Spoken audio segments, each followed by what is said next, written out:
નીચેનામાંથી કઈ સંખ્યા મોટી છે તે જણાવો. મિત્રો, બહુ સરસ કન્સેપ્ટ છે. નાની અને મોટી સંખ્યાઓ વચ્ચે આપણે તફાવત શોધવાનો થશે, અથવા તો કઈ સંખ્યા મોટી છે, ચડતા ક્રમમાં ગોઠવો, એ બધામાં આ કન્સેપ્ટ ઉપયોગમાં આવશે. તો ચાલો આપણે ફટાફટ શરૂઆત કરી લઈએ કે આની અંદર કઈ સંખ્યા મોટી છે, આપણે કેવી રીતે જણાવશું.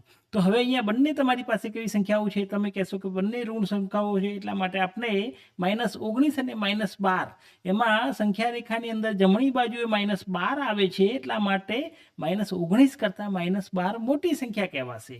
હવે સૌથી વધારે પ્રોબ્લેમ આપણને ક્યાં આવે છે, તો કે તમે કહેશો કે સાહેબજી અપૂર્ણાંકની અંદર થોડી ઘણી દિક્કતો રહેતી હોય છે. તો અપૂર્ણાંક સંખ્યાઓની અંદર કેવી રીતે ચેકઆઉટ કરવું, તો હંમેશા તેમના છેદ જોઈ લેવા. જો એમના છેદ સમાન હોય તો અંશની અંદર જે કંઈ પણ સંખ્યા મોટી હોય એ સંખ્યા મોટી કહેવાશે. એટલે કે આપણે અહીંયા 9/7 એ મોટી સંખ્યા કહેવાશે. એ જ રીતે જ્યારે આપણે ક્વેશ્ચન નંબર 3ની અંદર જઈએ છીએ તો એની અંદર છે 6/7 અને 3/4. હવે આની અંદર તો છેદ પણ સમાન નથી, તો આપનું કામ રહેશે અગર સમાન ન હોય તો એને સમાન બનાવો. કેવી રીતે બનશે, તો તમે કહેશો કે બંને છેદનો ગુણાકાર કરીને.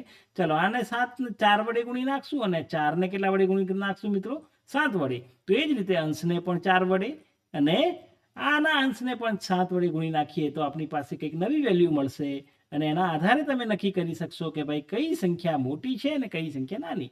6 ચોક 24 ના છેદમાં 28, એ જ રીતે 7 તરી 21 ના છેદમાં 28, અને આમ 24 બંનેના છેદ સમાન થઈ ગયા, અને અહીંયા સંખ્યા મોટી 24 છે, એટલા માટે આ બંનેમાં આપણે એ સંખ્યા કઈ મોટી કહેવાશે મિત્રો, 6/7.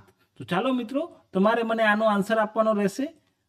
ક્વેશ્ચન કંઈક આવો છે, 2/5 અને 3/4. આ બંનેમાં કઈ સંખ્યા મોટી છે તે તમારે મને જણાવવાનું રહેશે.